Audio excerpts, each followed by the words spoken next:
Our title being Bed Bath and Beyond Solvency. Let's get Eric Pike up here. Let's get the bot up here. Let's get things going. I want to hear your trades. I want to hear your plays. And maybe I want to hear your tears. Can you hear me? I can.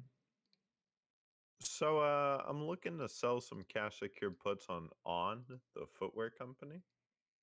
I'm bullish, but not bullish enough to own shares just because of how much they've run up. Um, but I wanna sell some puts and then hopefully if it hits another milestone like $40 a share, maybe go into some shares. 901 is asking, what's the ticker again? You said on. Is that ON? Yeah, the ticker is ONON. They're a Swiss footwear company, and they recently made some big strides in the tennis world by signing the number one female ranked tennis player to their brand and an up and coming men's tennis youngster named Ben Shelton. Um, I've worn their products in stores. They feel great. Great tennis shoe. Great company. They're from Switzerland. Uh, yeah, I think they're a great investment.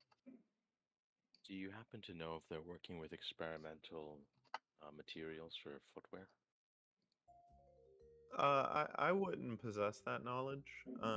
But one thing I would look out for is if they make any other infiltrations into other sports other than tennis and running.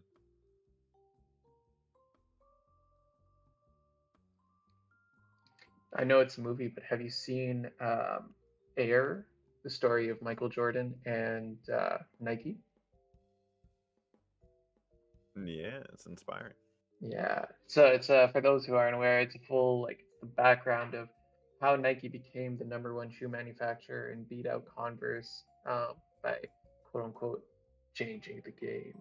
Um, and yeah, the world of shoes, very interesting place. Yeah, changing the game by forcing kids to work in sweatshops. Got it. Well, they did other things too. I mean, they didn't change the game. That was always part of the game. That's true. That's true. They just revolutionized it and made it look clean. All right, but so on. That's ON is a ticker. Thank you, Eric Pike, for that play. Um, FRC earnings. Yeah, they're very popular with credit card thieves. What? Nikes? No, on. Oh, okay. Speaking from personal experience. That's a bummer. What's It their might be the payment processor, not the company. Good morning. morning PP? I like Well, PP. except the transaction was point of sale. Correct. So they use the merchant processor for on, but because on, or whatever, well, bottom line, they could have duplicated the point of sale terminal. Now, if it was done as like an online card thing, I'd be a little more suspicious.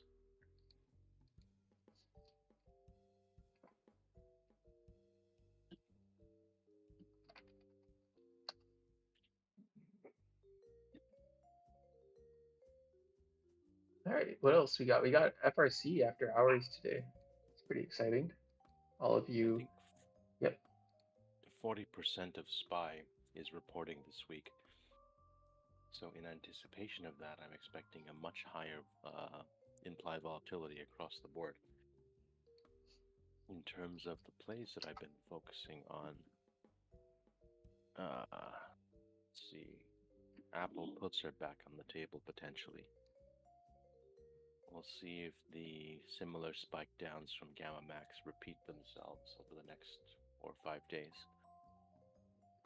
Apparently, there was switching topics real quick. There was a first ever NFT insider trading. He's going to trial now. Is that the Coinbase? It's open. A former OpenSea employee is accused of using confidential information to buy digital tokens before they were featured by the company. Okay, so that impacts, I guess, any company that's publicly traded that deals with NFTs. So that's probably Zero, GameStop, and that's it. maybe. Well, I heard Activision thinking about a lot of game publishers were actually thinking about putting in NFTs in their games.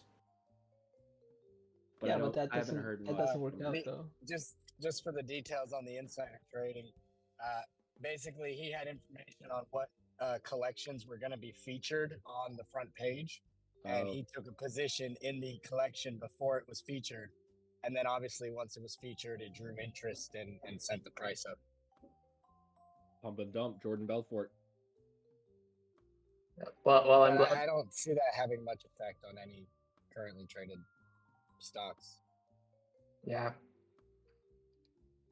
But come on, we got 40% of SPY reporting this week. This week or next week, Hardy? This week, 40% Yeah. of tickers in Yeah. SPY. Now, the other call out I wanted to make is Las Vegas Sands. They're at a local high, and it's unclear what their path is to move higher. I also want to point out, as we approach this earnings season, pay attention to analyst expectations for these companies. Broadly speaking, revenue expectations should be flat or down. If revenue expectations are up, or earnings per share expectations are up in lieu of flat or down, you're better off looking to buy, let's say, 20 delta or maybe 15 delta puts going into earnings. Yes, Ivy's going to crush, but if analyst expectation is up revenue, up EPS, they may be in for a surprise. I just want to say, yeah, I think you're right. Revenue should be down, but just watch for things like margin too. I mean, you'll see like Tesla, they had increased revenue but decreased margins.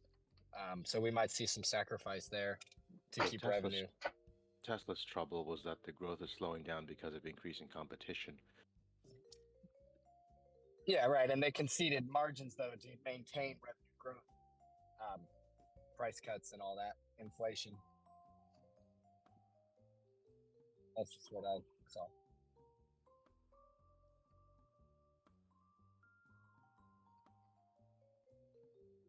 Anyway, the plays that the remaining plays that are of interest are posted to WallStreetBets and also on halfonadouble.com. Thank you very much, Hardy, as always. Giga Chat by Russia's Sherbank. Sherbank? How the fuck do you pronounce that name? I don't know. I just saw this come across. Sorry, what? Sberbank. Sberbank? Sberbank. We need No, Sber. Yeah. Sber. It's a Russian word. Sberbank. So what about? They made a Chat GPT rival called Giga Chat. Oh. It's probably It's a powered by bullshit, Lana. man. It's a bullshit. So is it a skin of an existing LLM, or did they actually build the foundational LLM?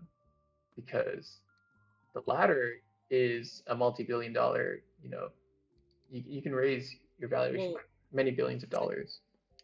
Since Russia's like effectively banned from any new technology, I'm assuming they had to make it themselves from scratch, since their access to technology is limited, and because of all the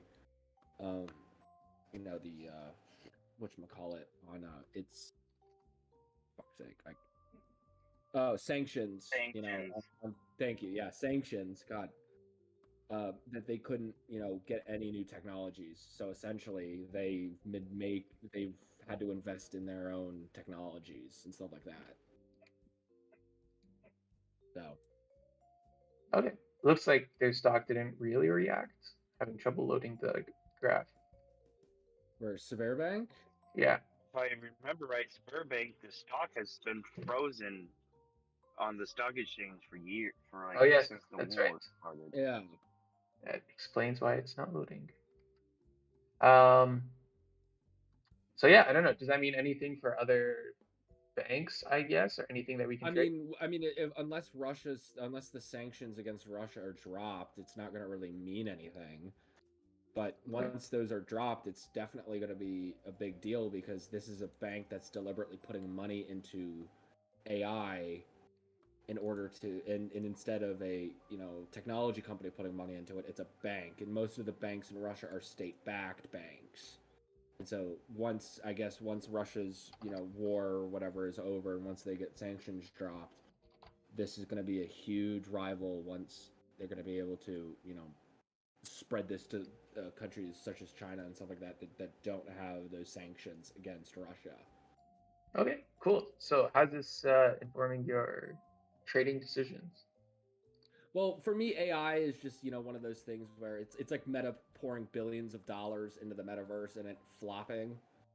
So a big thing is if a bank like that can afford to dump a lot of money into developing an AI, and if banks are able to just instead of Microsoft handling development of AI and banks are handling development, they're able to throw a lot more money at it and make it a lot more refined and process information a lot faster, and so that could considerably, I would argue, create a very big arms race between a lot of technology and banks that want to compete in this AI space and create like essentially these technologies for better trading apparatuses and other stuff.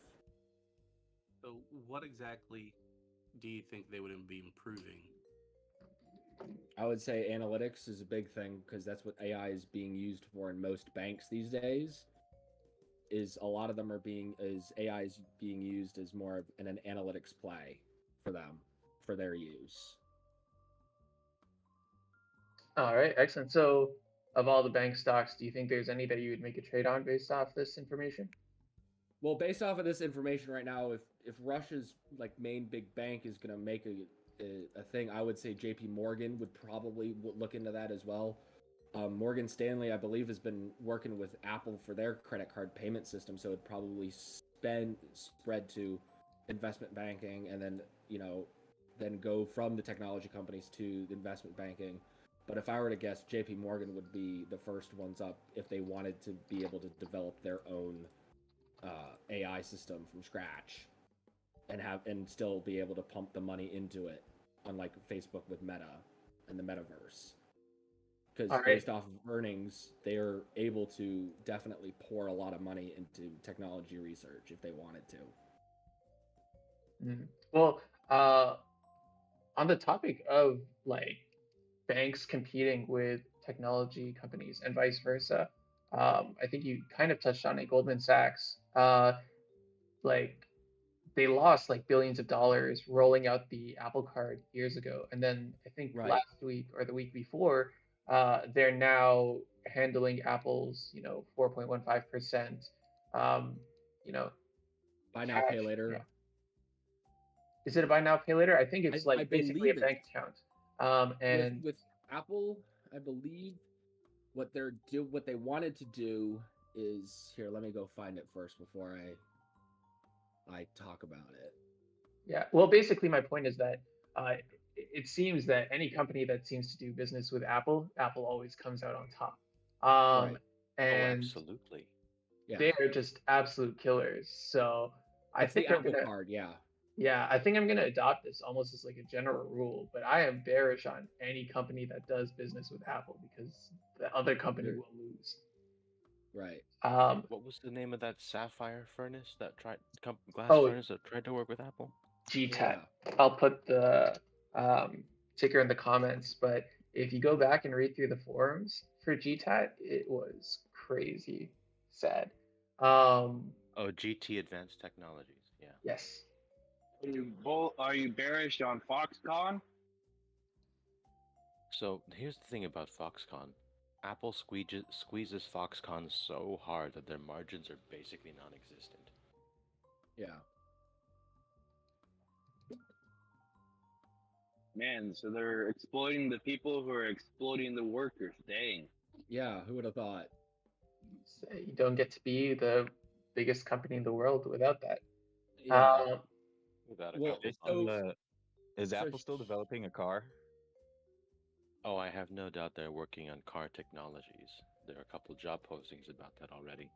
So Eager Beaver brought up that I don't think it's GTAT, I think it's GSAT or something, the satellite company that they work with. And I actually bought puts on them before the announcement, and then they announced, and so I immediately lost a bunch of unrealized money, and then it went down so much that I was back in the green. But really good example of where partnering with Apple is not it's not a great time. So Well, here's it's not the just thing with how Apple's, their whole like business model is basically changed from, yes, we're gonna make these really expensive phones, but we're gonna make it so that, instead of paying $799 for an iPhone 14 Pro or whatever, you can just pay $33.29 a month for 24 months.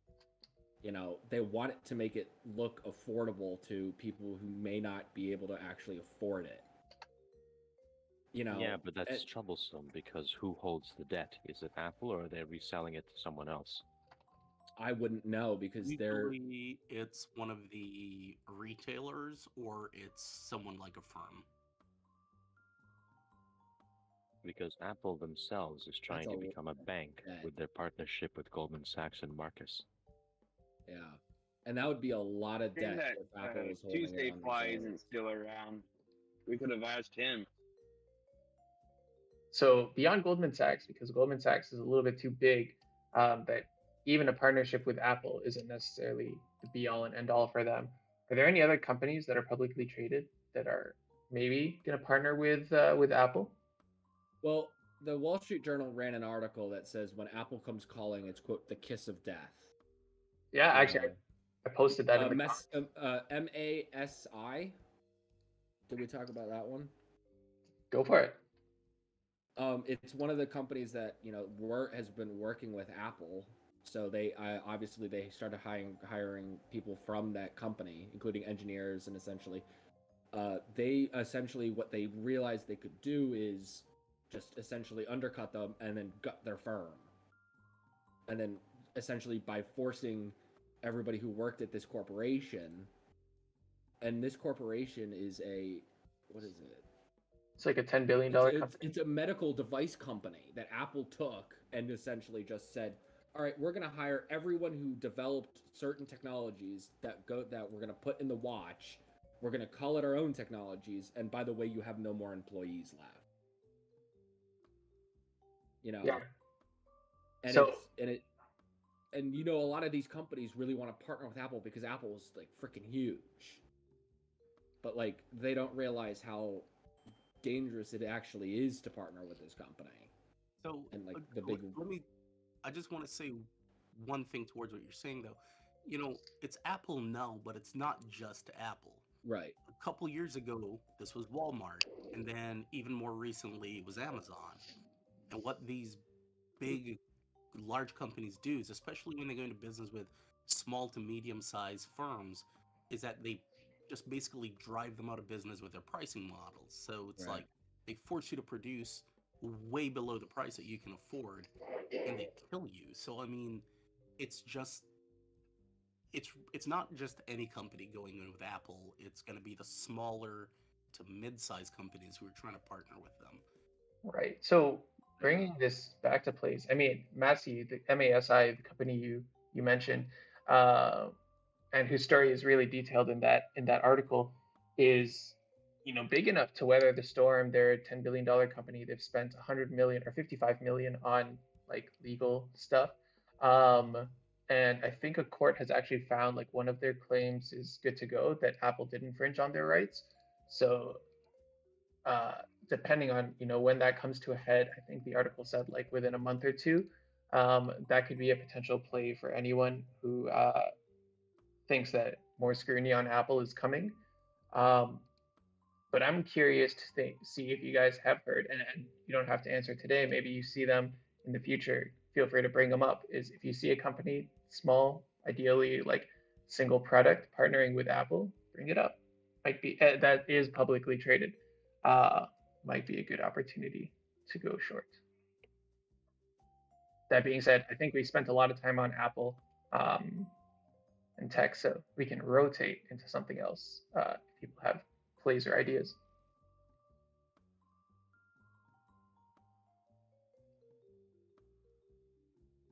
Who wants to take us into the next topic?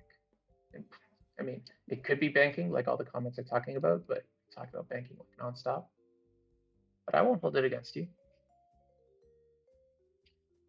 So, was it Ally? I know Ally helped with Carvana, but did they also help with, or was it Chase Morgan that helped with Bed Bath & Beyond?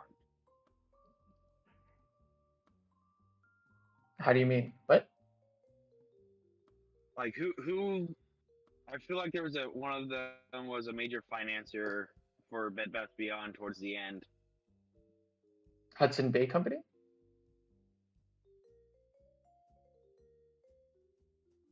What was that? HBC, Hudson Bay Corporation. Hudson Bay. Ah, are they publicly traded? It's a good question. As a Canadian, I feel like it's my duty to know that.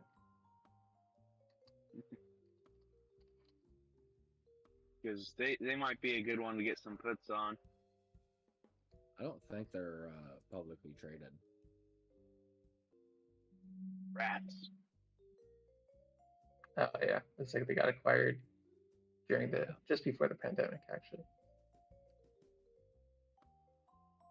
Yeah, they were looking to. I don't remember. It was a funding deal that Hudson Bay and some other investors provided $225 million last month, or that was in March. This article's from March, but in February. Essentially, the agreement called for Hudson Bay and others to provide an additional $800 million over 10 months by purchasing more warrants, provided that Bed Bath & Beyond meet certain conditions, including the stock's volume weight average price not sinking below $1.25. And then right after the deal, it was struck in early February, the shares reached $5.86 each, but since the prices dropped, was flirting with the $1.25 threshold earlier in March. Yep. Everyone, and then the rest, of course, is history. For those like Waffle's friend asking, Chapter 11 bankruptcy is not bullish, and investors usually come out with nothing. Hertz and a couple others being notable exceptions, but the key thing to remember is that they are exceptions and not the rule. Yeah, it's not going to be fun. Obviously, bankruptcy for any company is not fun. It's just going to be a very bad thing, I would argue, for the economy, because they have a lot of people that work with them. They're going to expect to close all 360 of its stores and then 120 Bye Bye Baby retail locations. And then Sixth Street Partners has put up $240 million in financing to keep it operating through the liquidation process.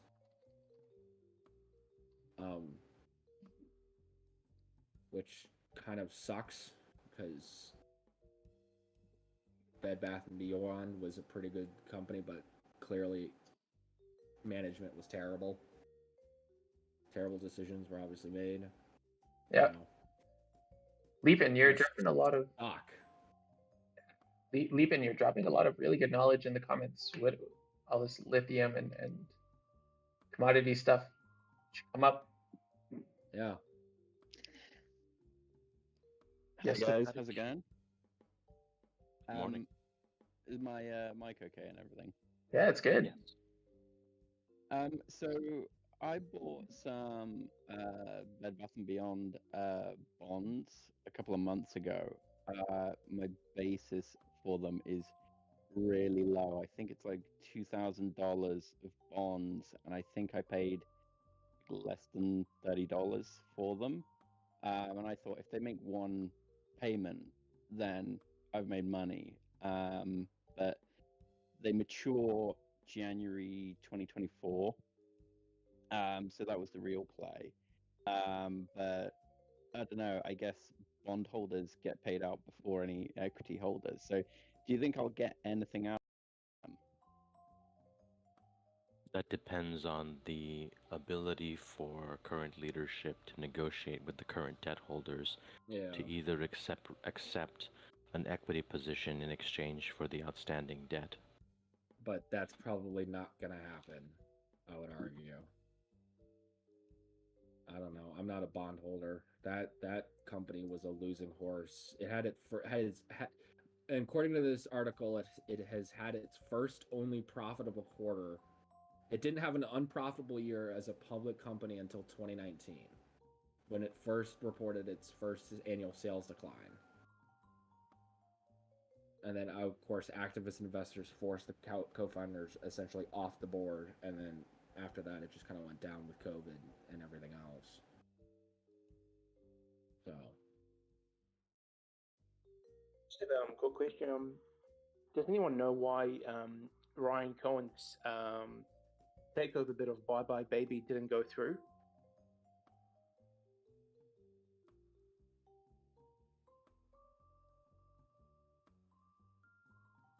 you're talking about Bye Bye Baby?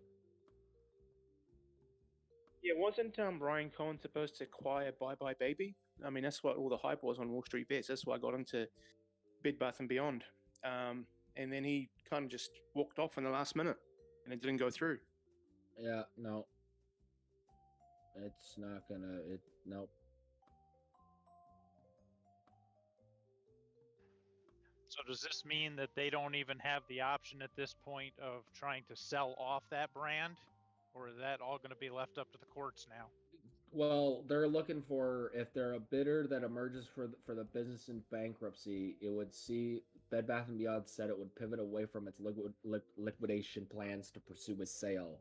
It could potentially sell off Bye Bye Baby, but you know, if you want to buy Bye Bye Baby, that doesn't take Bed Bath and Beyond out of liquidation, because Bye Bye Baby is owned by Bed Bath and Beyond, I believe. Yeah. So, and I don't think anybody really wants to buy a, brick and mortar failing retail chain, you know?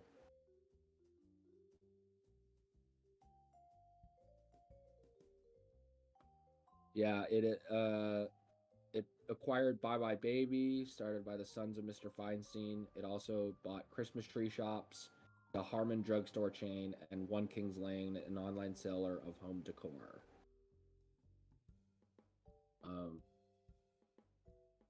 They sold off Christmas Tree Shops after Mark Tritton was hired as chief executive. Obviously, they couldn't afford to keep all their stores. You know, they had to do a lot of shuffling during COVID.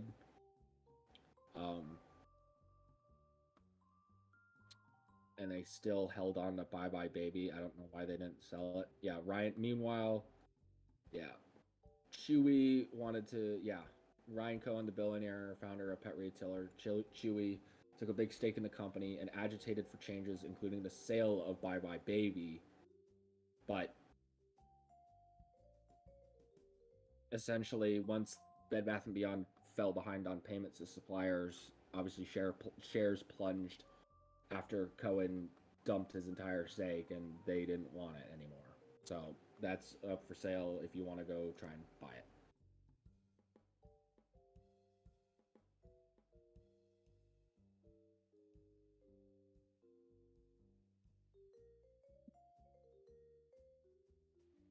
Well, with it being 2023 and all, and with a lot of the other bankruptcies I've seen, I won't be surprised if it, flies up a little bit on a bounce and then plummets to earth.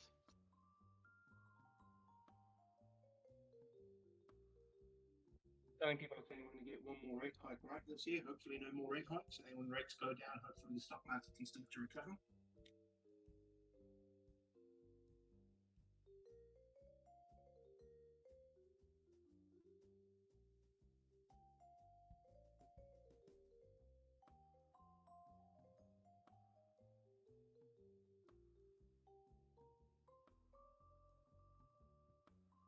You guys think we're going to see an up day or a down day? We got the rates are pretty high. The 3-month is at 5%, but the DXY has been going down all week.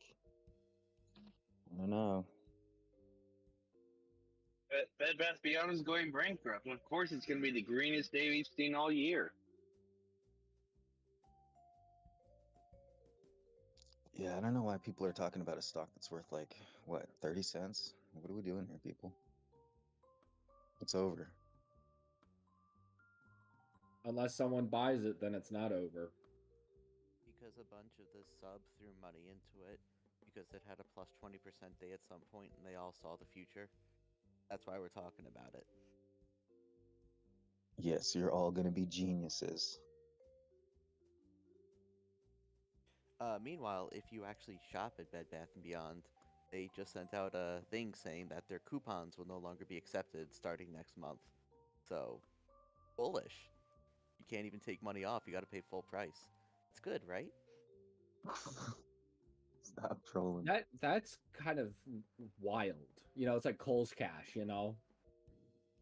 You know what I mean? It's just some fictional currency that's not going to be worth anything regardless, even if I use it in the store. You know?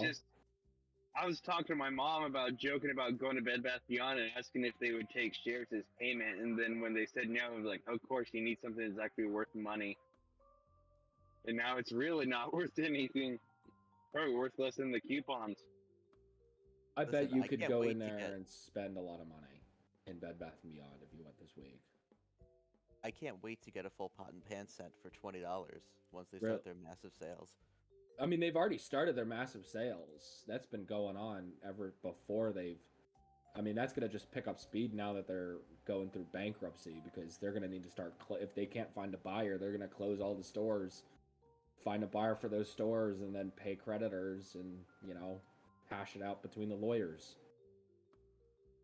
Store by Me hasn't started them yet. I'll have to double check, but last couple of weeks they didn't have anything crazy. Oh. Well, last week they hadn't declared bankruptcy. That was part of the reason why I was asking if they had the option to sell the brand. I mean, you know, even if somebody does decide to buy them, they don't necessarily have to keep the stores. They could just move everything online and keep the name. They could, but I would argue that competing with Amazon and everybody else, it's way too late. They've kind of, you know, assumed people would want to still shop in stores for kitchen and dining and whatever, home decor, whatever, you know what I mean? I mean, if you go to their website, bedbathandbeyond.com, they literally have a big thing saying that, you know, thank you to all of our loyal customers. We have made the difficult decision to begin winding down our operations.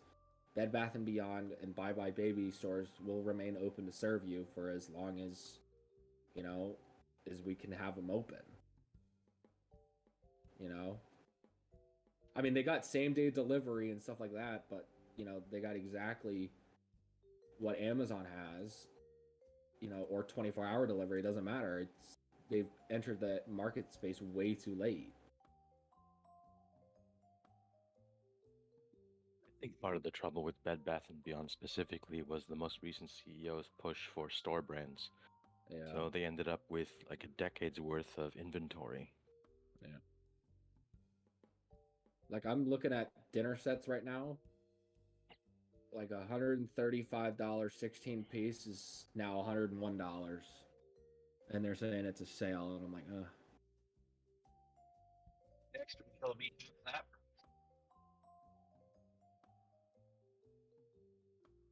You know, a lot of stuff.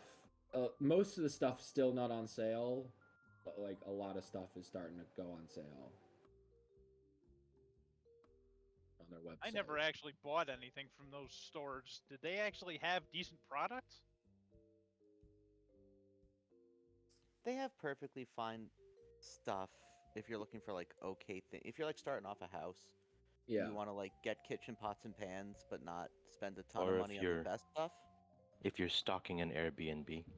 Yeah. But that's one of the reasons why I don't think they will end up getting bought out, because any other retailer would just do an asset sale on them, you know, purchase their assets and buy their inventory. Why would you buy a losing business plan that's losing money each year and use their branding? Shit, I wouldn't. Household items, nobody cares what the brand is, so that's why nobody really cares about buying the brand and keeping the company They're running. also saturated in debt, some serious debt. So, you know, Hardy makes an interesting point. Should we be bearish on Airbnb now that people won't be able to stock? Well, I would argue what's going to happen Airbnb house. is, I would say that what's going to happen is now Target and What? other home goods stores would buy up all this inventory and not have to actually buy inventory from suppliers now. Not Target. This would probably be a Marshalls or TJ Maxx situation. Maybe Even Ross. then, you know, that would make sense. Target knows to stay away from the on losing Ross? horse. What's on Ross? So it looks like Getty No, Images is going bullish private on again. Ross. Who's going private again? Getty, according to Yoko GD, didn't they SPAC?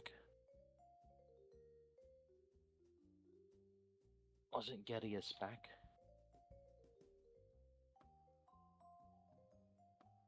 I have no idea. Like, Getty is in like Getty Images?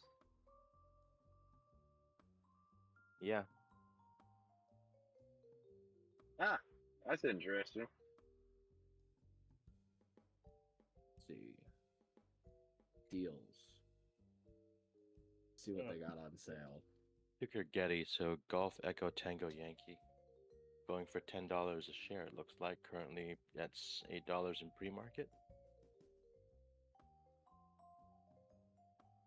So all the abuses by Getty will likely be exacerbated and accelerated in order to make the revenue gains from the private equity holder.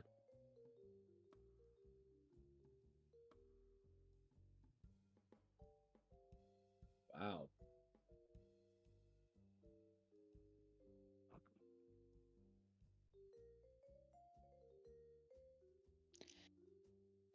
I have a tax play if anybody's interested. Sure. It doesn't work for US citizens. Is there anybody who is an American here? I'll ask that before I start. Most of us are American. Yeah, that's what I was.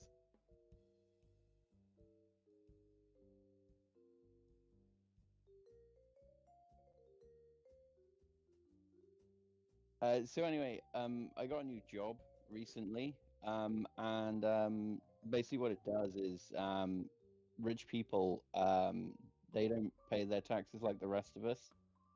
If they've got a big investment portfolio, what they do is they set it up in an offshore company.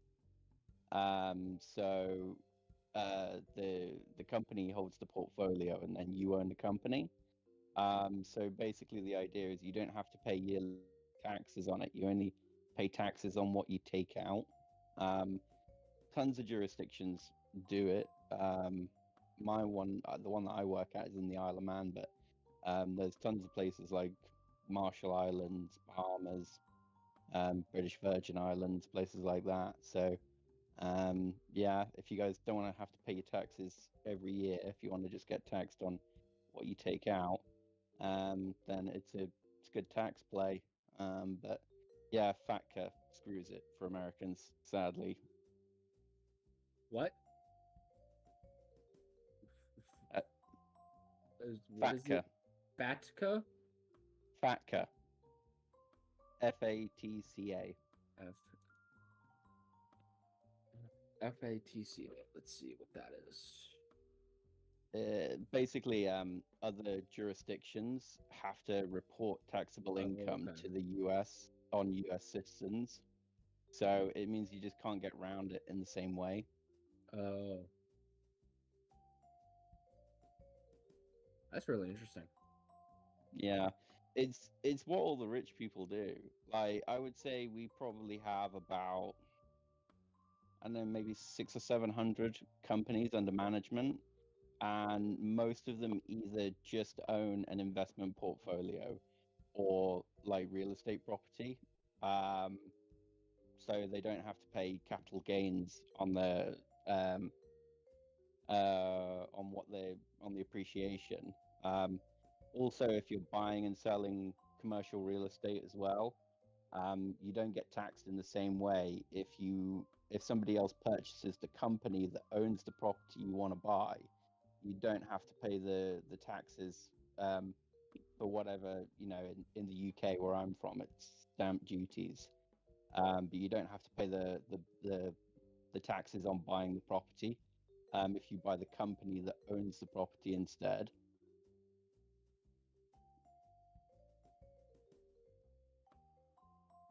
But yeah, no. So yeah, if you guys don't want to pay taxes each year, it's a good thing to look at.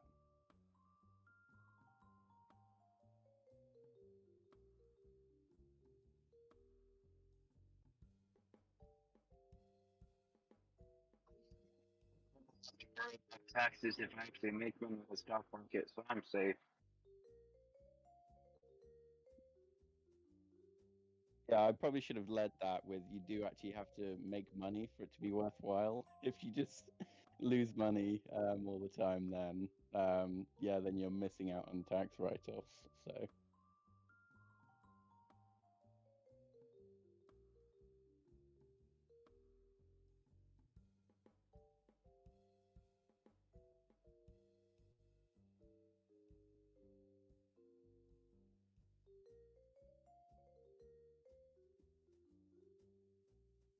A leap in leopard. The whole thing about grid storage and grid scale energy storage, to what extent does that really work outside of Texas? Because my understanding is the US national grid are basically three ecosystems: East Coast, West Coast, and their associated regulations, and Texas with their free market deregulation.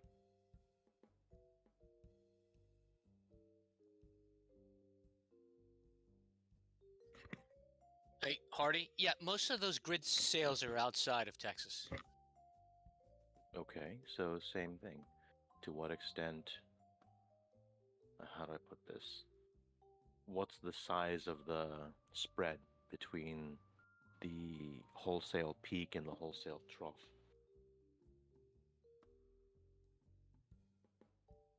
I'm not sure what you mean by that.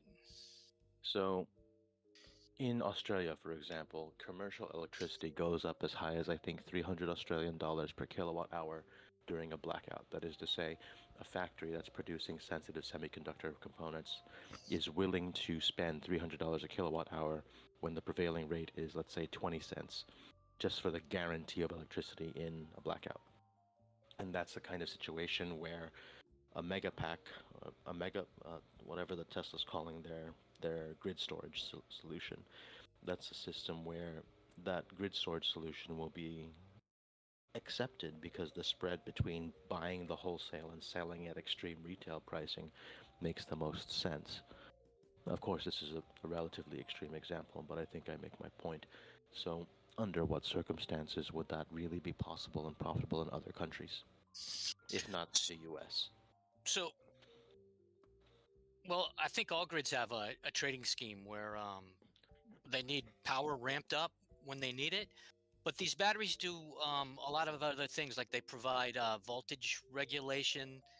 Um, I think the big bulk of their sales is going to be firming solar and wind. So, say you have a solar project that peaks during the day for 4 hours, and you can add storage to it so that you could provide electricity for 8 hours a day, or wind. You could firm up your wind. So a lot of this is for firming solar and wind. And there's probably about 10 other schemes that they use to make money off the storage, besides just during a blackout or firming wind and solar. So the basic demand for it comes because they're adding more solar and wind, which isn't as dispatchable, say, as a gas plant. So And when it's you time add this, shifting this?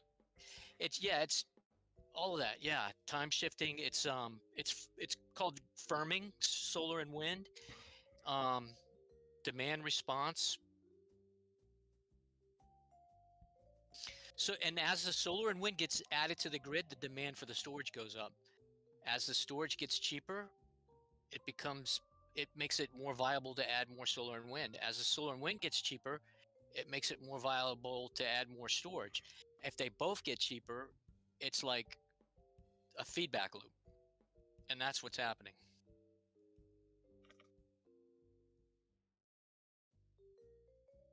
Does that make sense or help?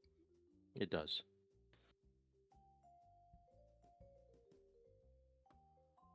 And then recently, this last week, there's been a lot of big announcements on storage, showing how viable they're going to be with like added density, making them cheaper.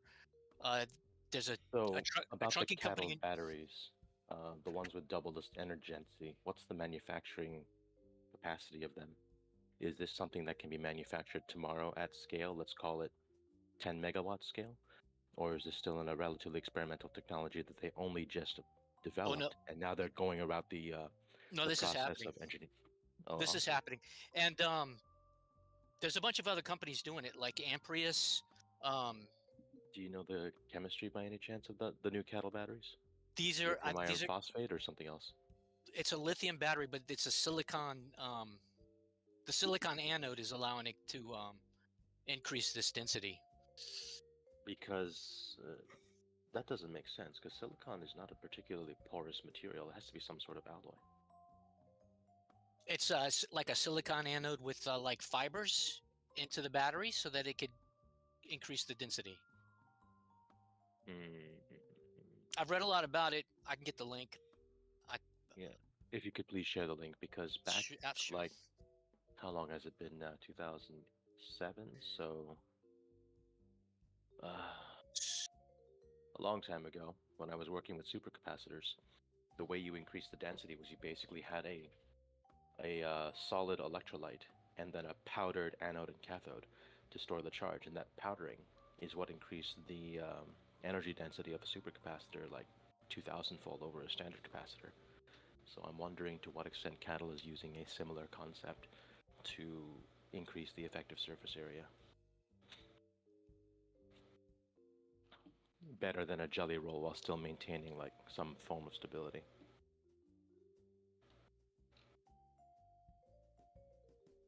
So they're beating out the graphite and the anode. Let me see. I'm trying to find one that will explain it the best. How silicon can enable cheaper.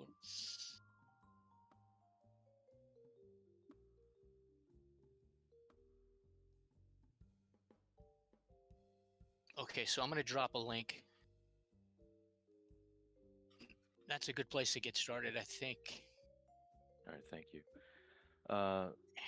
Active radio. The biggest plays that you should probably consider are the fact that 40% of SPY is reporting their earnings this week.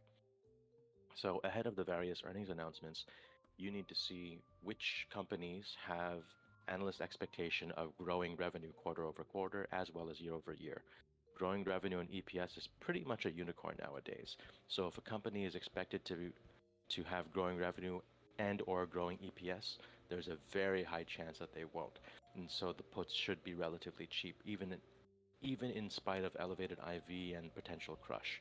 So those are the instances where I imagine a lot of gain porn is going to be made because of people betting ridiculously large amounts on the relative underperformance of these companies.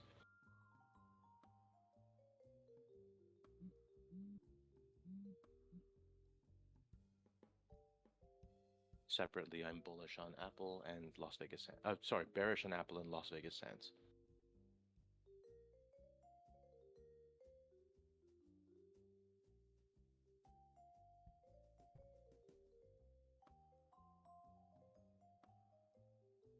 Sands ticker is LVS, Lima Victory Sierra.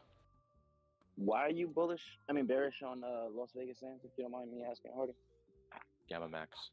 So broadly speaking, when LVS touches Gamma Max, it'll pull back a good 5 to 10% over the next, let's call it 3 weeks. Okay. That's just I don't think you guys might remember, but they're actually building a casino hotel resort in my town currently. So might be back to bullish in a little bit once they get that project approved, because it's on the verge of basically being approved at this point.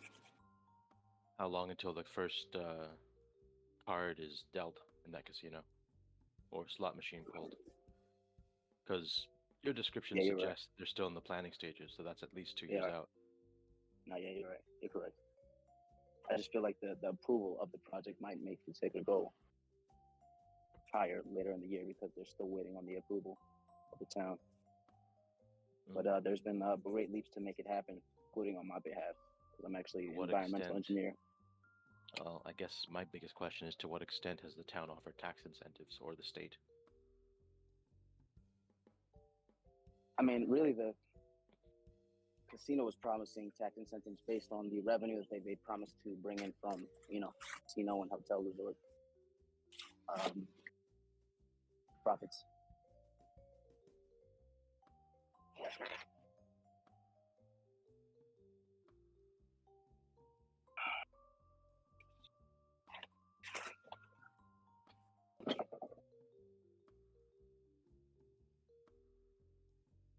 I'm not sure it does Master Fine. It doesn't really matter at the moment. So just keep an eye on it. So for me, LVS, I'm looking at May 19 expiration. I'll probably need to start looking at June's next week, but yeah. All right, good. And the timing works out nicely as long as the market doesn't dump too hard in pre-market. Ideally, I want to see the price go up to, let's see, I want to see the price go up to like $63 before I enter the puts themselves.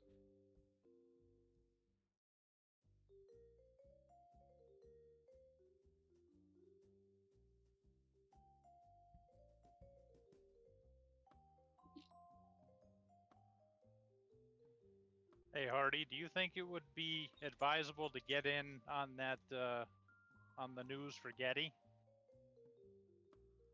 How exactly do you plan to play the news? I was looking. I mean, if they're offering like 10 a share, would it be worth it to try to get calls on that?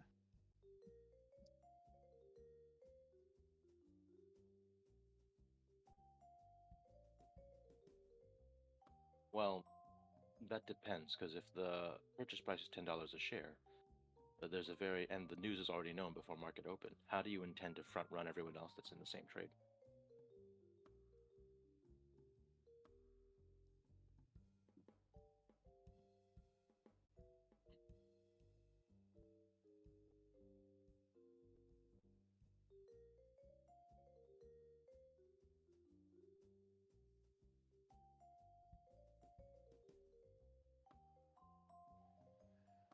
Sorry, Hardy, I got a phone call. I didn't hear what you said, if anything.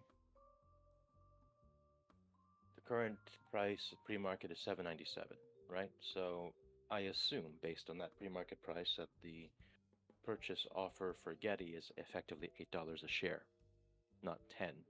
So how do you anticipate making money in this trade? No, I was just going by the offer of 10. I wasn't taking into account the fact that it would end up dropping down like that. Well, I'm looking at pre-market now. If the offer was 10 and the 10 is firm, the pre-market should be at like 9.95 or something. The fact that pre-market is at 7 and change suggests that the real offer is around 8. Okay, I got you. So I'm of the opinion news is wrong. So basically read the press release, see what's going on, because my suspicion is someone got the headline wrong and put 10. And I don't mean read a news article, I mean the actual press release from Trillium. Will do. Thank you.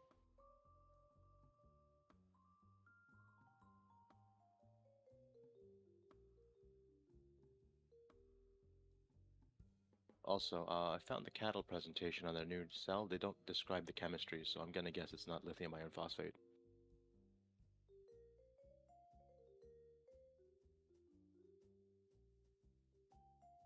But I wouldn't mind getting my hands on some of those cells and using it in like a fixed, a home battery backup site situation. Because at least in New York, they're looking at more dynamic pricing. So power purchased or spent between, I think it's 8 a.m. and 7 p.m. can go as high as 40 cents a kilowatt hour. But during off-peak, between midnight and 8 a.m., goes as low as 1 cent a kilowatt hour. So the economics for buying a home battery may actually work out better.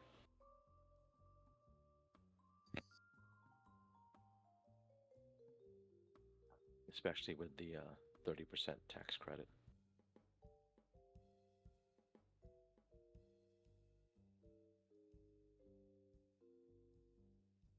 Yeah, and there's new sodium batteries too that are even cheaper, and they don't need to be as dense because you don't drive them around. And I think cattle is like the leader with sodium and the lithium iron and the new silicon anode. So they're like undisputed battery leader in the world. But other companies here are doing it too, and getting the IRA tax cuts to go with your credit. The sodium and silicon anodes don't make sense to me. I would have imagined Cattle, being a Chinese company, has much better access to the rare earths needed for certain battery production, which is what's driving their advantage. Yeah, well, they have the lithium advantage too, but when lithium prices went up, sodium is super cheap, so they they're nimble, I guess, and diversified, and help drive the lithium prices down by adding sodium to the mix. If I remember correctly, sodium has up is just needs one extra electron, and is, I forget the precise term, but the idea basically is because it sits on a specific area of the periodic table, like lithium, it's a lot easier to use for energy storage and retrieval, but it's of course a larger atom. So I'm not sure how you get additional energy density out of something bigger. Yeah, yes, the it does sodium's miserable drink, but so does lithium. And then as you go down the periodic table along that column, everything in that column also explodes when exposed to water.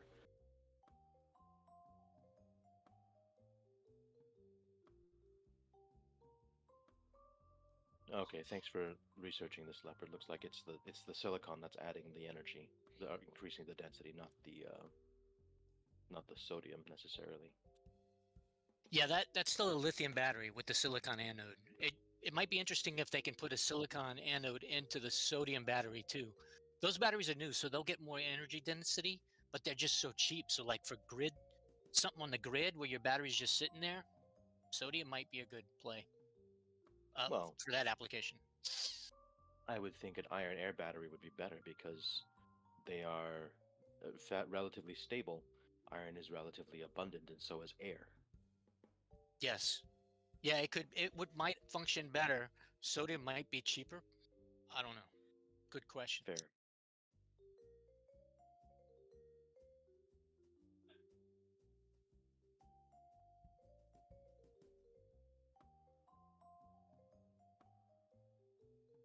It doesn't need to be for vehicle applications, especially if you're doing like grid storage, miserable drink. Although, from vehicle application perspective, I would imagine shipping could be a useful candidate for iron air batteries. But at that point, you might as well just use electrolyte, the seawater as an electrolyte.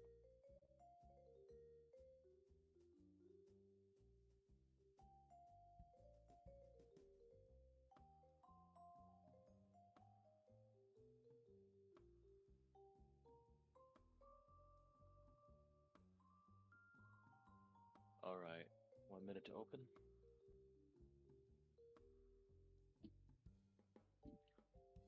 Maxer, let's have a look. Maxer, never even heard her. Let's see. You got any plays on Coca-Cola after earning? No. Their earnings defy me, which is a little weird. I have no plays on Maxer. Stonk it to you, other than stand aside. Question. Their options market doesn't seem particularly robust. What the question? So does that mean me going to Kramer, I think it was a couple weeks ago, was good for the stock? I guess so. Pushing out good results for the quarter? I guess so. Sounds good.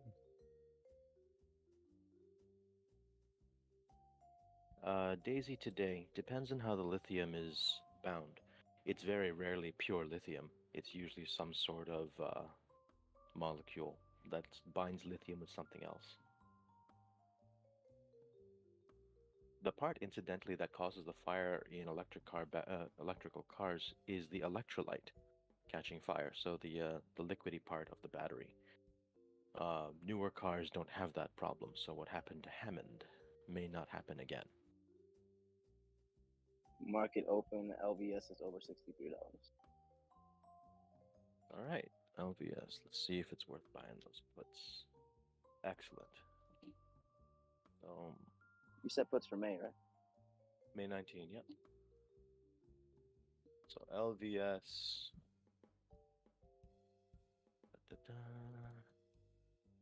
$60 puts for 80 cents or less. So I'm gonna put in my order at 80 cents and we'll see if I get filled. LVS May 19 puts. For anyone, May 19, $60 puts for anyone else who's following along.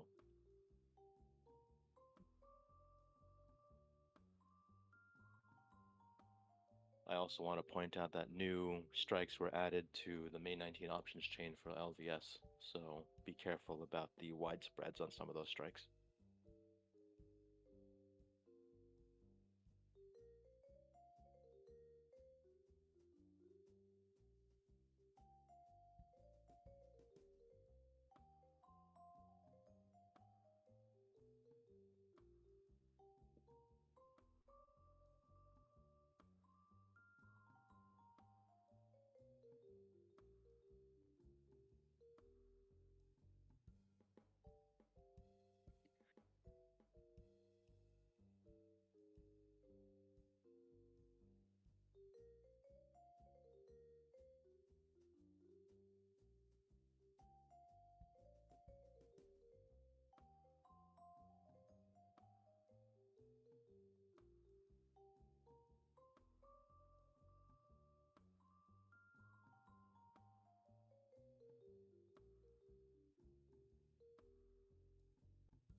Bed Bath and Beyond solvency. That's hilarious. LVS May 19, 60 puts for 80 cents or less. Whoever's asking. I don't know if I'm gonna get that fill, but that's the price at which I'm willing to pay for those puts.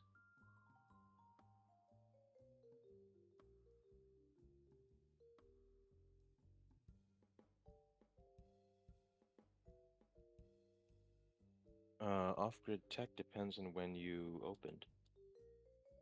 But if you're going into, let's see, FRC, let's see. Do we have less than 300 people watching? Not yet. So What? There's like a rule or something? Well, you can't do a screen share with more than 300 people. Oh. So, off-grid FRC earnings are the 24th, so you want the 28th. I don't know the entry price, but what I can help you with is the IV crush. So right now, IV on FRC is 294%. Prior to the earnings announcement, it was like in the 170s, so let's call it 120 points of IV crush. So take the Vega of your position, multiply it by 120, and then that's the value that your strangle or that a straddle or strangle, that's the value your position will lose, just strictly due to IV going back down to where it was prior to the earnings announcement. Does that make sense? So I have no idea where that position is for you, but that's the money you potentially leave on the table by holding the strangle through earnings. Does that make sense?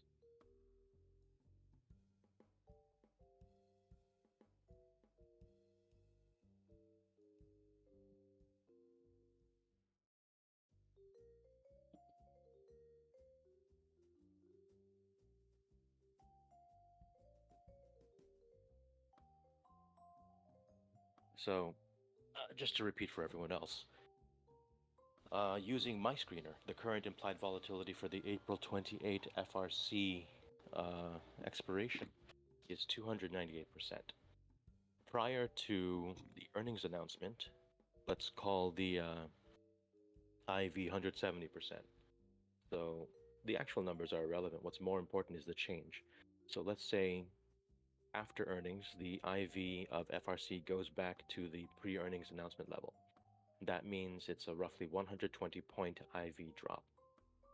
Now, if you remember, Vega is the sensitivity of an option contract to the change in implied volatility. So if we look at an FRC strangle, let's say the 1450 put, the 15 call, they have a combined Vega of 0.012.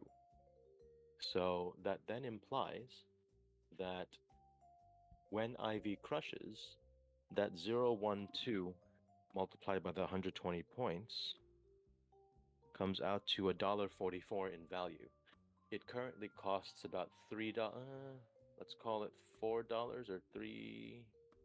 Let's say 3.80. $3.80 to enter that strangle today, in anticipation of earnings. So you're already risking $1.44 of that just in IV crush. Does that make sense, Edison?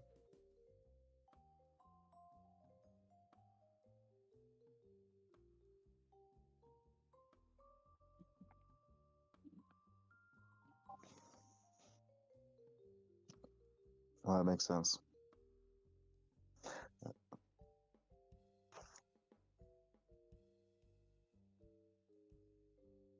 What do you mean I know risk I've- zone?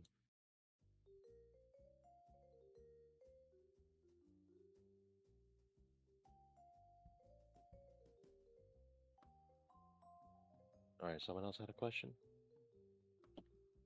Oh, I was just gonna say I've brought this up a bit, but pure cycle technology puts are the gift that keeps on giving recently.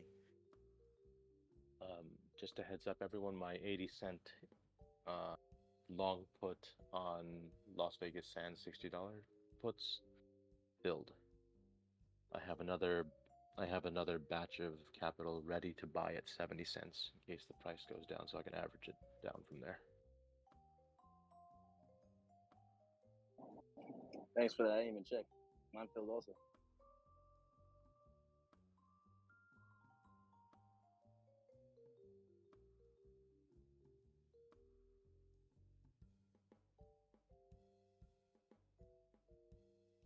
I'm shorting LVS because they're at Gamma Max.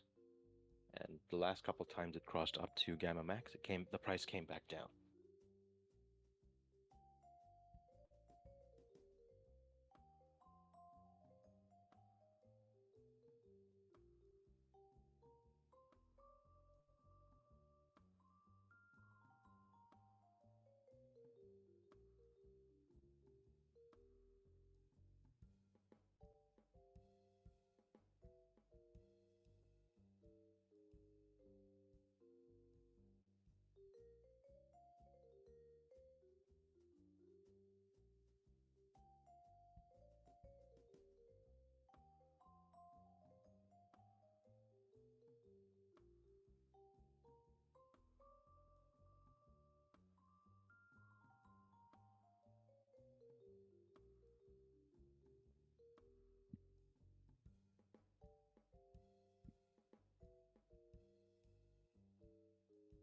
I don't know if this is like market worthy, but Delaware is now the 22nd state to allow cannabis for use for adults 21 and over.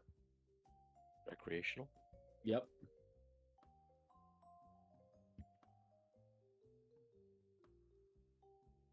Are there any medical companies that are there that also do recreation? That means the Fed has to follow? I don't think that means that the Fed has to follow. The Fed does not have to follow. A federal ban is not superseded by a state approval. It just Yeah. means that the Fed's not going to enforce. Technically, a DEA agent could technically arrest somebody smoking pot in Delaware. It's still Or a federal any or crime. They state just that won't. legalized it. Yeah. Yes, they just won't. They're just being nice and not doing it. It's not federally approved. It's still banned. You still Yeah. can't get a federal job if you live in the state of Delaware and smoke marijuana. You will still be fired from that position. And that's always going to be the limiting factor, is it impacts the federal side of things too much, even if the states approve. And then obviously, if your business is too big, then they'll crack down on you, no? I mean, Well- companies are allowed to submit, allowed to tell employees, once you sign that contract, you are to submit to random drug testing, and companies that don't want to be dealing with people who smoke weed can fire you for smoking weed for violating drug policies. But it's every company is very different. Also keep in mind, if your company has any type of federal contracting that they do, which a lot of businesses do, that will be jeopardized by having employees who are smoking even if they have state approval. Yep.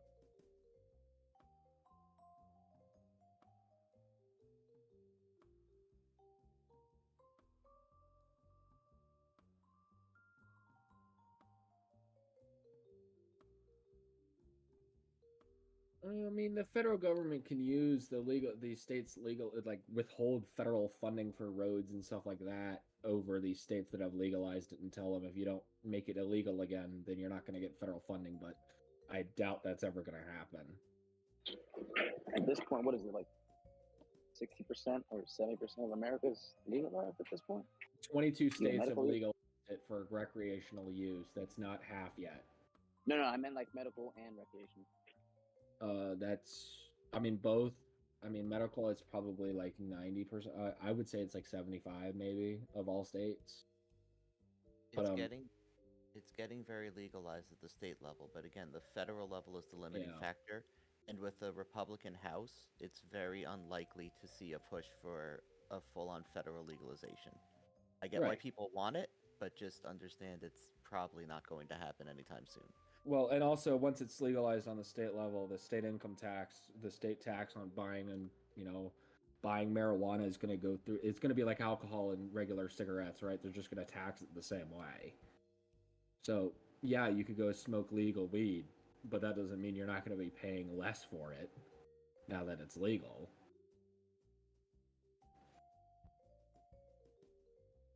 But basically, it's good for the state to legalize weed, but bad for the federal to legalize weed. In terms of pricing. Yeah.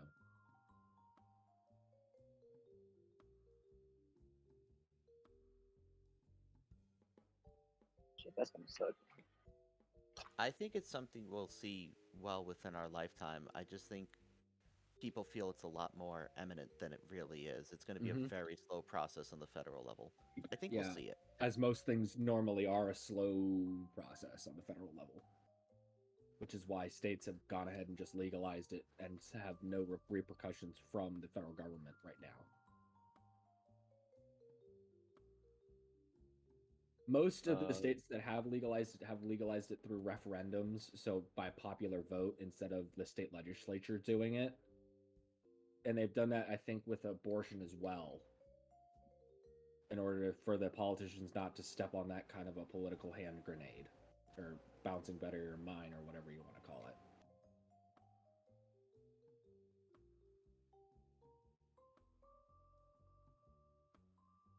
Someone asking about selling Apple 180 calls. Let's have a look. So we go to Apple. 180 calls for June 16. So they're going currently for $1.20. Let's see, you're selling, right? So $1.24. So that, assuming you buy Apple shares today at 165 a share, that $1.27 against the 165 in premium or in collateral comes out to 0.7% return over what's that, 53 days.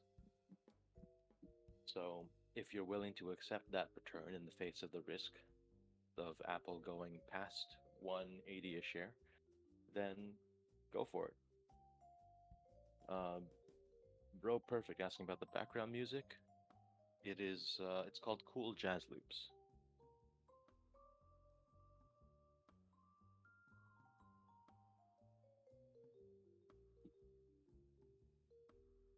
Anybody looking at Raytheon? I've got a 519 upside call and a downside buy.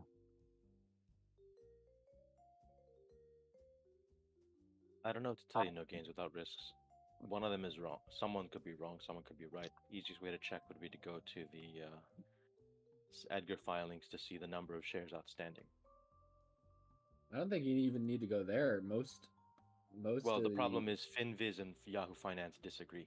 So we're using Edgar now to settle the difference. Yeah, have fun with that.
Congrats getting those better fills.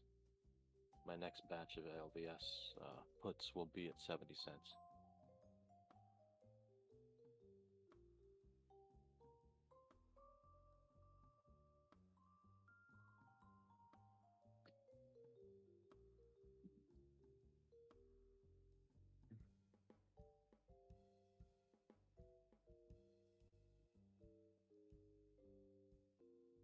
And for everyone else listening, especially if you're following long options plays, I very rarely put the entirety of my allocation in one price. I try to give myself a ladder so that I have a little bit more room to average down if I need to.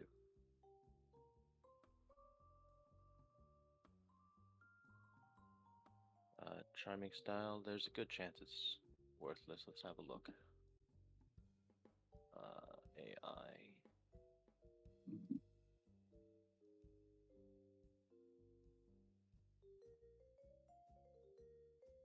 Yeah, if it got downgraded, there's redeploy your capital. That's one of the calls I got wrong. I was expecting a repeat of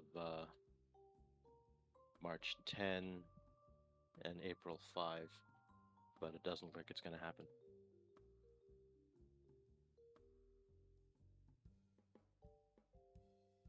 And a repeat of January 12th, but yeah, got that one wrong.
Credit Suisse could go up, could go down.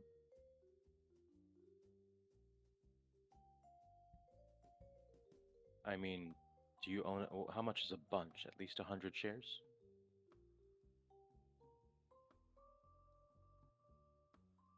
And I guess the other question is your cost basis.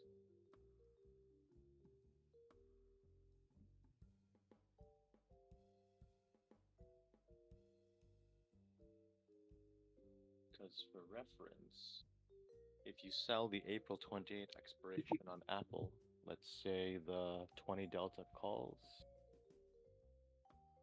so sell 20, so you'd be doing 170s. You'd receive 24 cents divided by whatever your cost basis is to get a 4-day interest rate, and then annualize that interest rate to figure out if the return is worth your risk.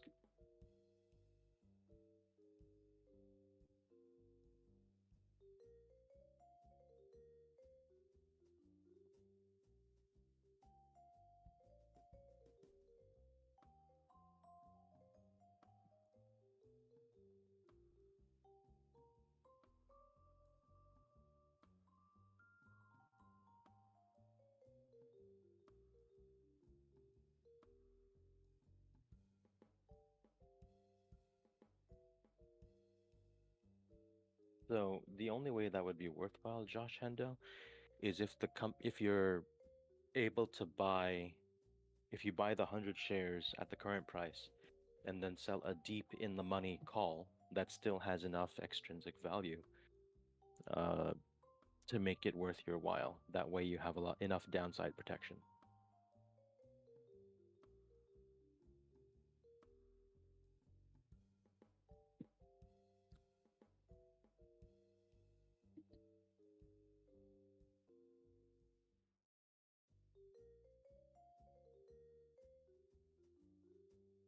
So you need to figure out for yourself if that juice is worth the squeeze.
Yeah, you're not gonna find Greeks for the stock Thunderous Argus.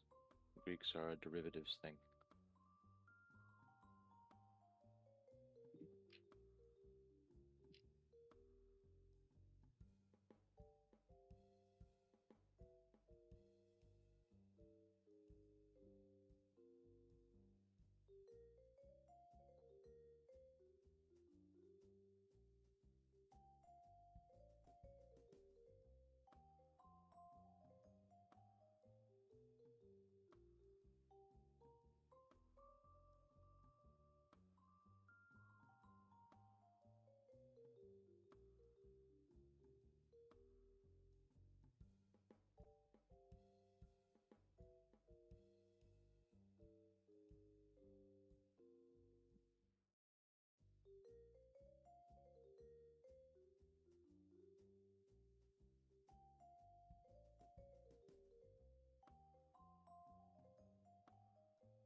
Savage, it's a $60 put, not the 50.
I mean, personally, if I'm buying something medium term, like a couple days, couple weeks, I focus more on the derivatives market. I very rarely own stocks.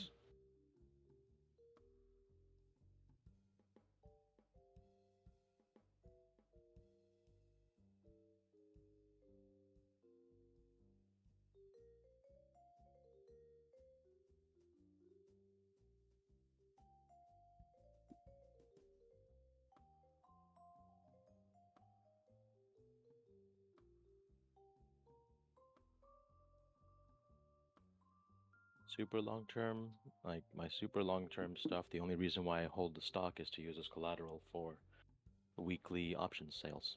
As a quick example, GameStop. My net of all the premium I've received against all the shares that I currently have, the effective buy price is $5 a share. Yeah, maybe I'll set up like an OnlyFans and then you can all subscribe to monthly Q&As, PP or Pepe. I'm not touching it, FRC.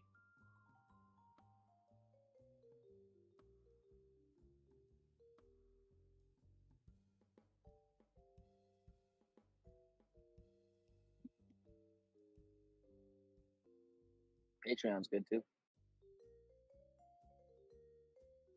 Yeah. Well, OnlyFans has more meme quality.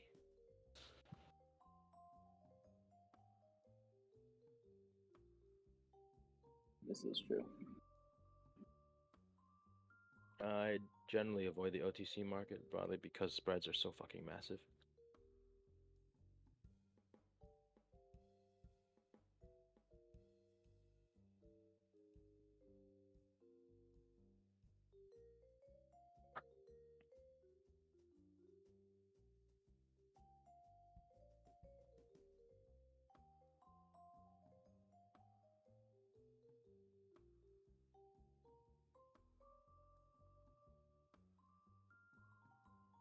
I wouldn't say it's best for predicting options plays, Savage, but I post my analysis publicly. So you're welcome to explore that.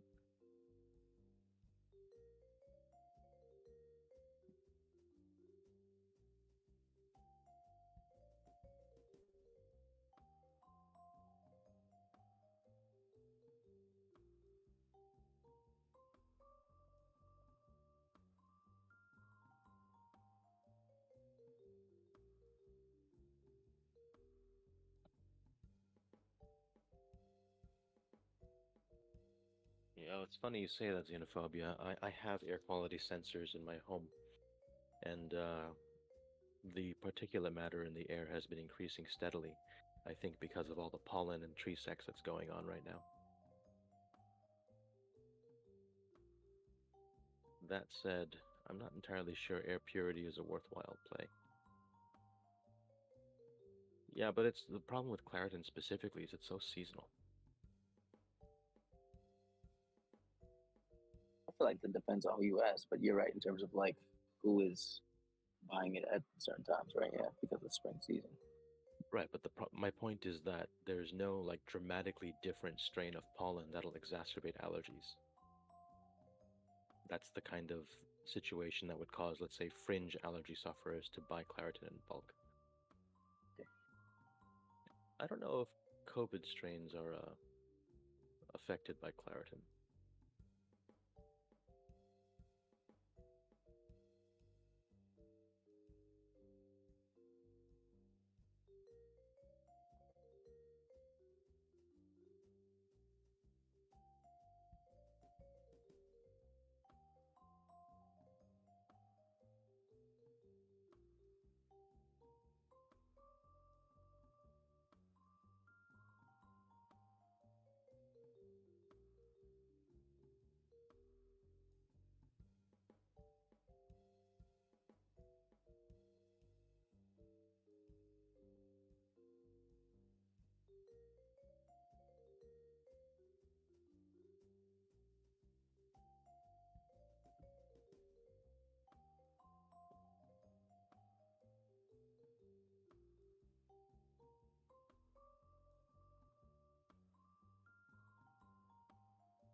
Yeah, it's funny you say that, Coco. I'm very much augmented by GPT-4. It does a lot of my analysis for me, especially when interpreting stupid press releases.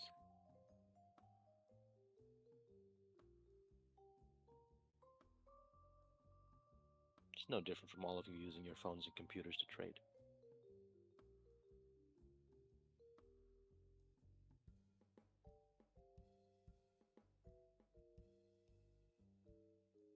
Earnings So I'm reports? guessing. I haven't really My found fault. a practical relationship. Sorry, Onion Dale? Uniondale, yeah, it's like Uniondale, like my town. Sure. What you call it? What's I gonna fucking ask? I swear I just had a brain fart. Happens. Yeah, go ahead. I'm sorry. I'll come back. That's cool. That's what it was. What is the best difference? I know you've discussed this before between ChatGPT 3 and 4. 4 is more detailed and sophisticated than 3, but it's basically because it has a larger input So Oh, okay. theoretically, Database. I can give it more context than GPT 3.5, and because of that greater context, it can give a better informed response. And I'm still able to purchase this currently, correct? I mean, I've there's a seen, wait like- list for 4, but if you can get approved, go for it. The fastest way to get access to 4 is to spend money using the 3.5 API. Okay. I mean, I use ChatGPT to write insulting emails to cold calling salespeople in the style of Dr. Seuss. Yeah, it's pretty funny. Like the entertainment value alone is fucking off the charts. I also use ChatGPT and GPT-4 to rewrite my original due diligence in different voices. Now I realize that a lot of people didn't like the uwu voice, so we'll see if tomorrow's character's more accepted. I have a Bob Ross queued up, Hendrix. Don't worry, it's coming.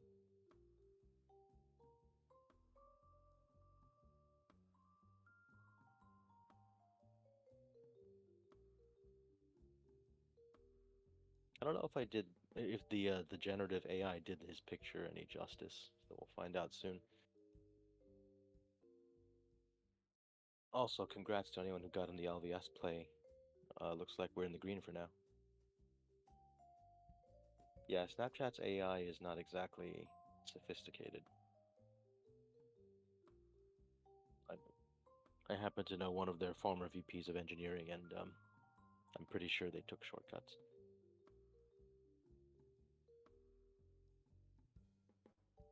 No gains without risk. Just because they lost a lawsuit for 800 million doesn't mean they're going to pay the actual 800 million. What's probably going to happen is it'll get negotiated down, and then after the value is negotiated down, they'll then negotiate some sort of structured product to reduce the value even further. So, just because a company loses a lawsuit for some dollar amount doesn't mean they actually have to pay that amount. Rules for thee and not for me and such.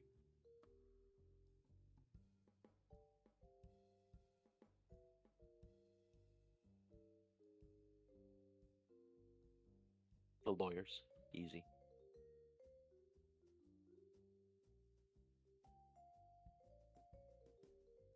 You know, xenophobia. What's it called? 11 Labs has a decent text-to-speech engine. You could probably, have it throw down some. Well, I don't know what type of song you're having it sing, but it can rap pretty good.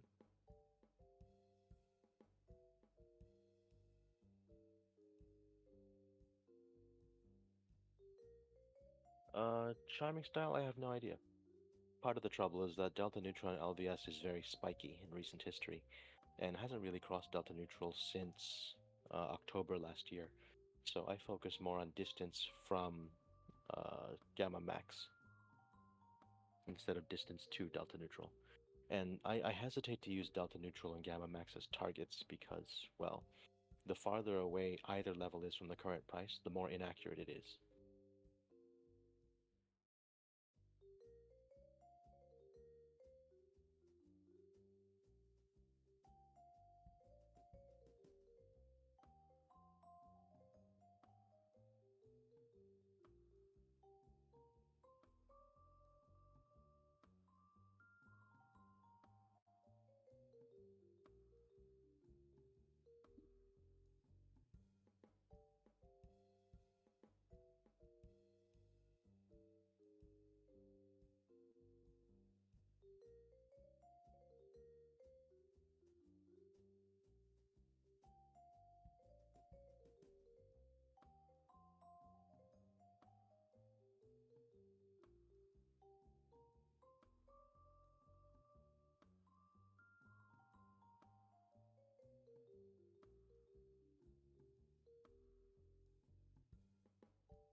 Hello, everyone. Hello, Scald. I know some time ago I mentioned that I bought 50-cent wish calls dated out to 2025, and I just needed one good pop at any point in time to turn a profit on them, and I mostly exited them recently, so I still got a few. Congrats. What do you guys think about what do you guys think about calls on Ford? You think it's bottoming at around 10 or 11 here, or you think it's going to go lower?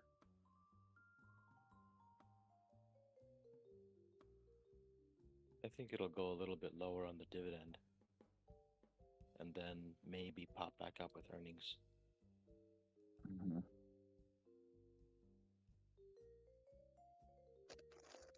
Oh, Scald, I've been meaning to ask you. Noah is beginning to size out of his first car seat. I was wondering if you had any suggestions for a kid who still ideally should be rear facing, but a car seat that's more portable. Oh, I see. Man, ours just stay in our cars, to be honest Yeah, I with you. know. So It they doesn't just seem to be live there. Yeah, it doesn't seem to be a good solution at all. And frankly, by the time I'm done developing the new product, kids gonna height and weight out of it. Right. There are certain car seats that can size up, right? Yeah, they also weigh a ton. Yeah, that's what we ended up buying, and we've had to adjust it a few times, right? Yep. But it's not. You've got a little bit of a different issue than what we have. So I wish I had a better recommendation for you, Hardy, but we just leave ours strapped into the back seats. So I totally understand. Thank you, Skull.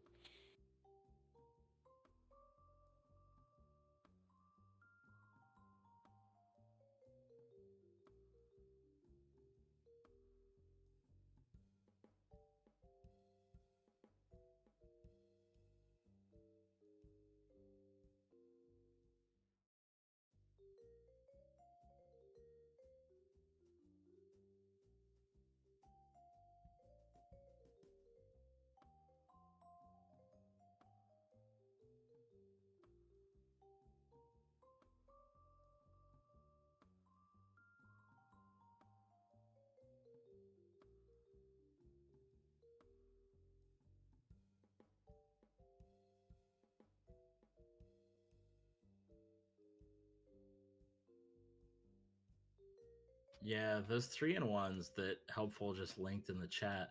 Those, I think, I mean, that's like the kind of thing that we've got, right? But it's large and bulky, but it is great. For everyone else, I have a 1-year-old named Noah Rection, and unfortunately, he's too big for the current car seat arrangement, but not yet big enough to be allowed to sit forward facing in a car.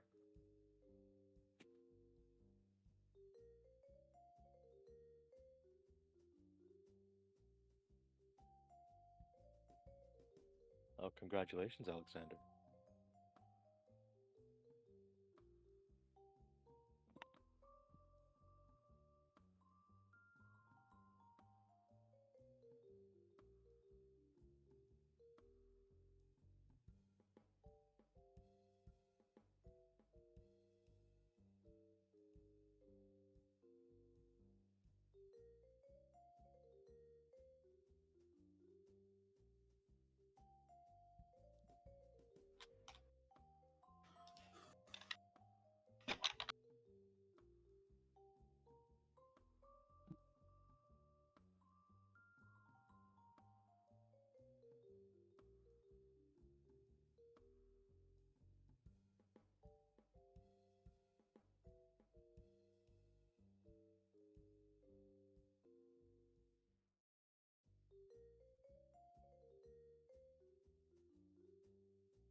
the 6th annual Women in Quantitative Finance Conference. I wonder if any of these people are on WallStreetBets. Probably not. Women? No, right.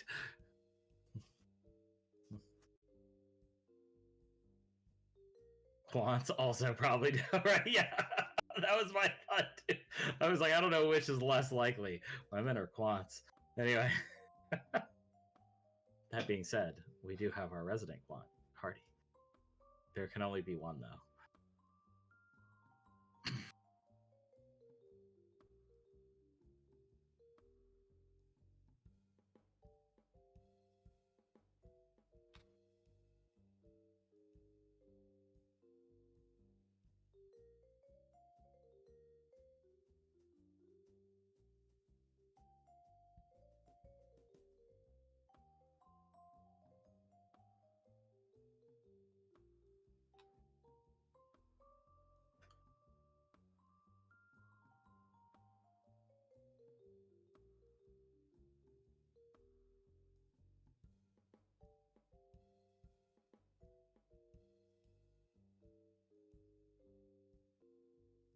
Unfortunately, Slut Spoiler, I'm not so sure they would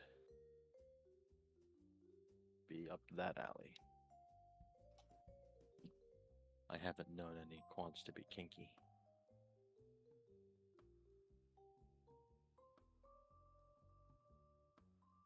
Though education does positively correlate with tendencies for BDSM, so you might not be completely out of luck.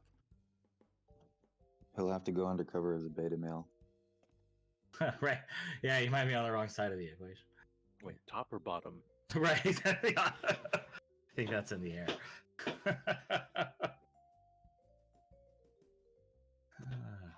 Sideways, it's scissors, bro.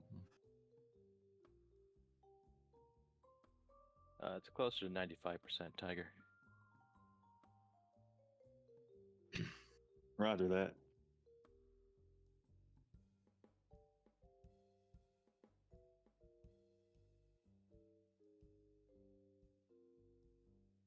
I wonder what percentage of them are somewhere on the spectrum, even if it's just minorly on the spectrum. Of course, I heard this thing the other day that they say ADHD is now part of autism, and I'm like, I don't think that's allowed. I don't think you're allowed to just start taking other disorders. I don't know. They're really expanding out what they put on the autism spectrum these days. Mergers and acquisitions, baby. Mergers and acquisitions. Oh, jeez.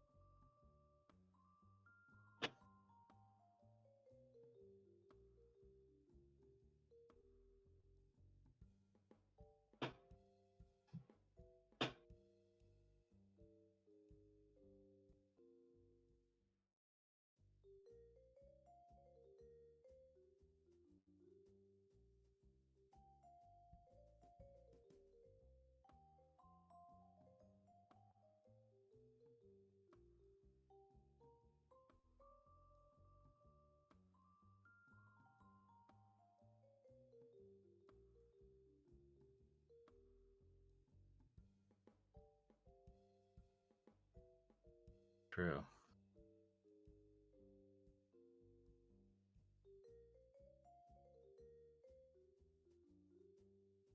So what's going on with saw these posts that was like the dollar is over, and I was like, I don't know. Did something happen? I don't think people know what they're talking about. They're just still like being stupid about the idea that the petrodollar is going to come to an end. They're just talking about how the world is kind of, the central banks of the world are kind of moving towards gold, and there's all this BRIC stuff, and they're thinking that the US dollars are going to come rushing home, and the DXY is going to plummet. Sure. Slowly over time, but I mean, I just don't think it's drastic. I think it's just clickbait. Yeah, I don't think so.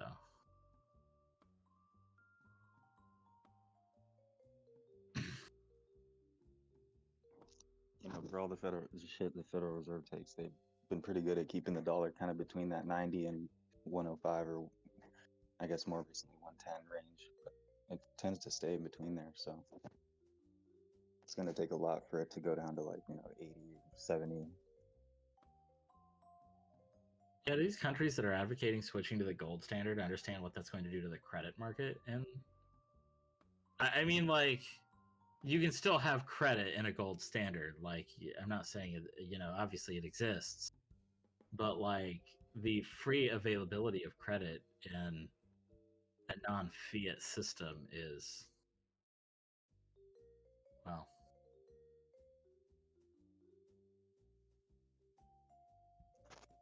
Yeah, I get it. You can do more with nothing, right? It's just debt, it's just numbers on paper. Whereas, right, it's collateralized by gold. You got to have the gold. But I think most of the countries that are doing that already have a lot of gold, and they have issues with the U.S. dollar anyway, right? They're part of the BRICS, so right. they're already worried about political risk.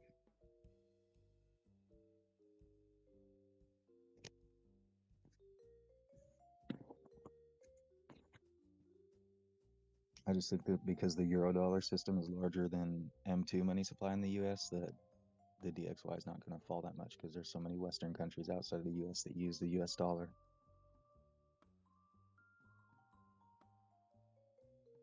Yeah. Now, had the U.S., I don't know, embraced perhaps some sort of decentralized currency earlier, then people flocking away from the dollar to decentralized currencies would still be helpful to the U.S. because they would have a reserve of, those. And they probably wouldn't have even had to pay for them. They could have just confiscated them for free under U.S. law. Which all the Bitcoin the U.S. government has been confiscated. They didn't buy a single one of those Bitcoins.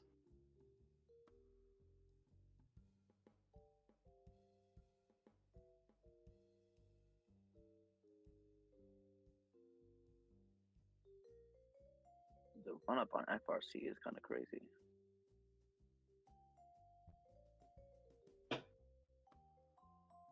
Yeah, what? I mean, we talked about buying calls on it last week. Who was in? Yeah, I definitely lagged on that. That's my fault.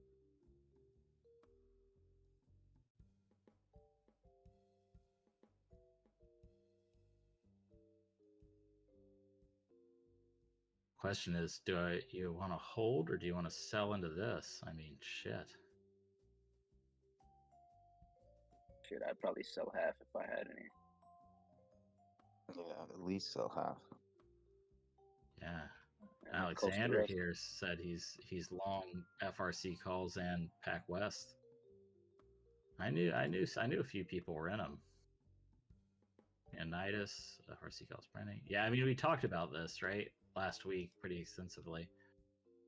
How all the regionals were reporting better than expected, so FRC was likely, going to report better than expected.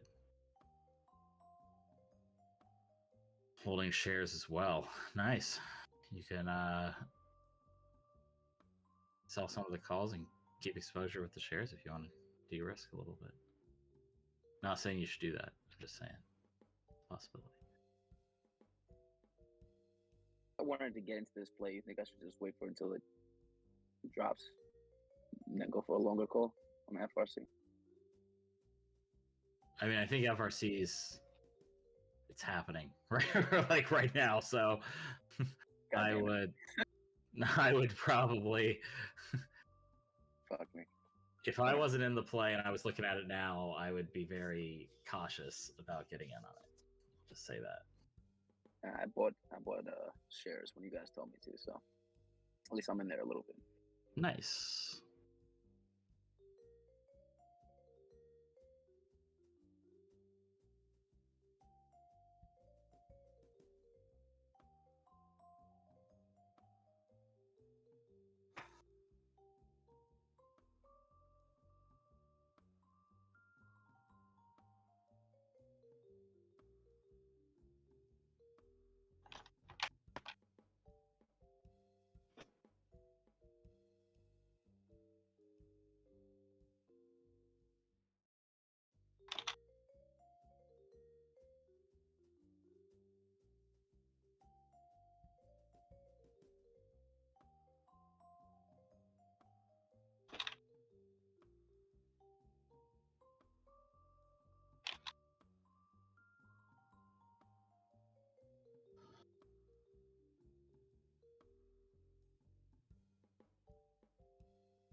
I have returned.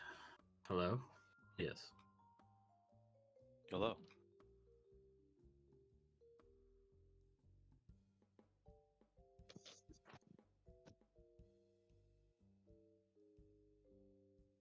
Stocking GME, I'm waiting for it to get a little closer to 16. Buy some calls before earnings. It's got a June 1st earnings coming up.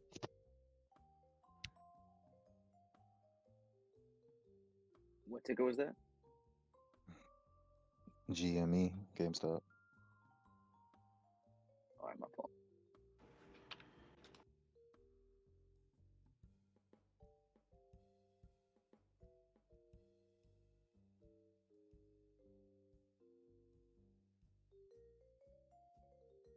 It's bottomed twice at about $16 a share recently, so still got a little bit more of the recent pump to give up, but keeping an eye on it. They did a split recently, or I guess I missed that.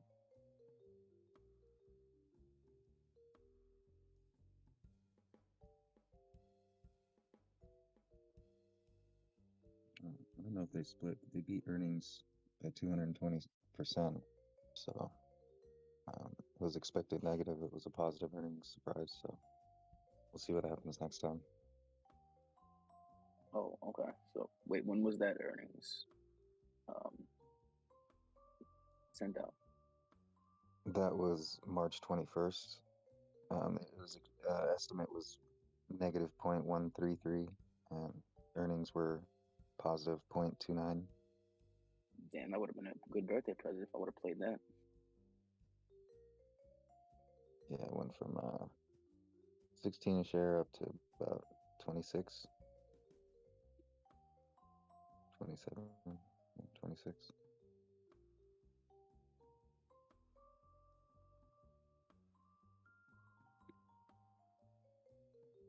The play you have is for what, like June 2nd or something like that?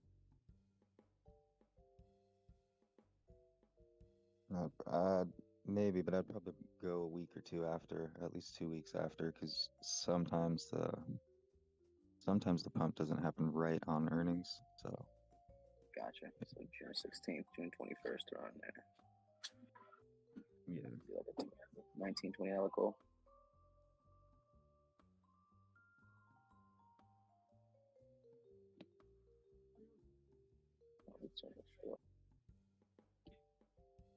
Yeah, like I said, I wouldn't buy it yet, but I'll keep an eye on it. But it's making a pretty big bear flag right now. Yes, sir.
RTX has earnings tomorrow. I haven't really done any DD. I got some calls on RTX, but I don't know.